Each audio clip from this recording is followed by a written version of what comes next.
Imagine living in a land where every day might be your last. A place where children learn to recognize the sound of drones before they learn to read. Where hospitals run out of medicine, homes crumble in seconds, and millions of people, just like you and me, live trapped as if their lives mean nothing. That place is real. It's called Gaza, and what's happening there isn't new. It's the result of more than a century of conflict, political decisions, power struggles, wars, and above all, a world that has failed its people. But to understand what's happening today, we need to go back to the very beginning. Globe showing Europe-Africa the beginning, a land under empires. In the late 19th century, the region of Palestine was part of the Ottoman Empire. It was home to Muslim, Christian, and Jewish communities, often living side by side. But in Europe, a new movement was rising: Zionism. The idea that the Jewish people, long persecuted and displaced, needed to return to their ancient homeland and create a state of their own. This movement grew especially after centuries of anti-Semitism and, later, the unimaginable horror of the Holocaust. After World War I, the Ottoman Empire collapsed. Palestine came under British control through the British Mandate. In 1917, Britain issued the Balfour Declaration, promising to help create a national home for the Jewish people in Palestine. But here's the twist. Britain had also promised independence to the Arabs if they fought the Ottomans. Two contradictory promises. One land, two claims. It was a disaster waiting to happen. In the following decades, waves of Jewish immigrants arrived in Palestine, buying land and building settlements. Local Arabs, who had lived there for generations, began to feel they were being pushed out of their own homeland. Fire, partition, war, and the Great Displacement. In 1947, the United Nations proposed dividing Palestine into two states, one Jewish, one Arab. The Jewish leadership accepted it. The Palestinians and neighboring Arab countries rejected it, seeing it as deeply unfair, since Palestinians were the majority population and would lose over half their land. In 1948, Israel declared independence. The very next day, neighboring Arab countries declared war. This was the first Arab-Israeli war. Israel won. But for Palestinians, it was the beginning of a nightmare. More than 700,000 people were expelled or fled from their homes. Palestinians call this the Nakba, the catastrophe. Entire villages were destroyed. Families separated. Most never returned. Many ended up in refugee camps, especially in Gaza, which was then controlled by Egypt. A conflict that never stopped. In 1967, the Six-Day War changed everything. Israel defeated the Arab states again and occupied Gaza, the West Bank, East Jerusalem, the Golan Heights, and the Sinai Peninsula. Since then, Palestinians have lived under military occupation. Israel eventually withdrew from Sinai and later from Gaza, but the occupation of the West Bank continues. Meanwhile, Israeli settlements kept expanding into Palestinian lands, considered illegal under international law. With each new settlement, anger and frustration grew among Palestinians. In 1987, the First Intifada broke out, a grassroots uprising. Palestinian youth threw stones.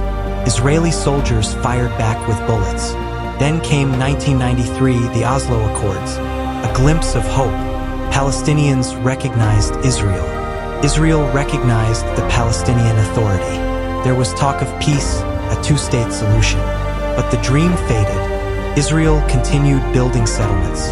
The peace process stalled. In 2000, the Second Intifada exploded, bloodier, more violent, with suicide bombings, assassinations, and widespread devastation. Construction Gaza, the cage. In 2005, Israel withdrew its military and settlers from Gaza, but kept total control over its borders, sea, and airspace.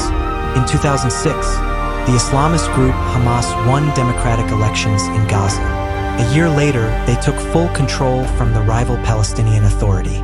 Israel and Egypt responded with a complete blockade. Since then, Gaza has been under siege.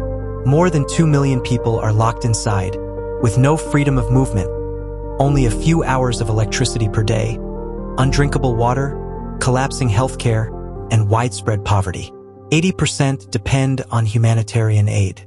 For many children, life is a never-ending emergency. collision endless wars. Since 2008, Gaza has been hit by multiple wars.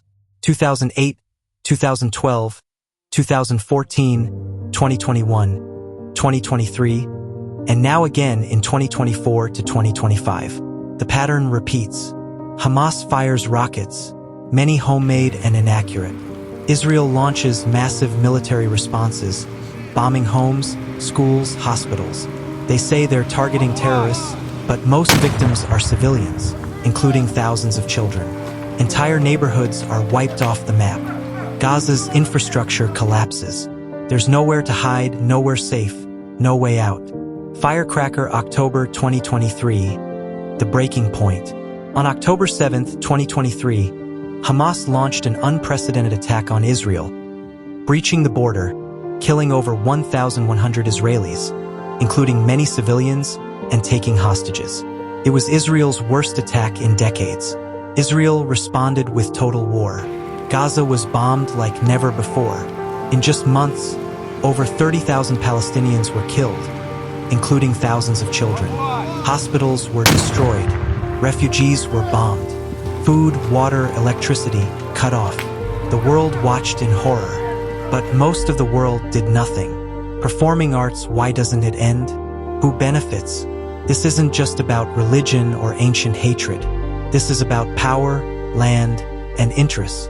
Israel wants security, international recognition, and, for some, the full annexation of occupied territories. There are also natural gas reserves off Gaza's coast and fertile land in the West Bank. Palestinians want freedom, the end of occupation, the right to return, and a state of their own. But they are divided. Gaza is ruled by Hamas, the West Bank by the Palestinian Authority. That internal division weakens their struggle. The U.S. supports Israel with billions in military aid and sees it as a key ally. Iran backs Hamas to counter Israel's power. Arab countries offer symbolic support to Palestine but normalize ties with Israel for economic reasons. It's not about peace. It's about strategic calculations. Globe showing Europe, Africa, and the world is split. Massive protests call for justice for Palestinians.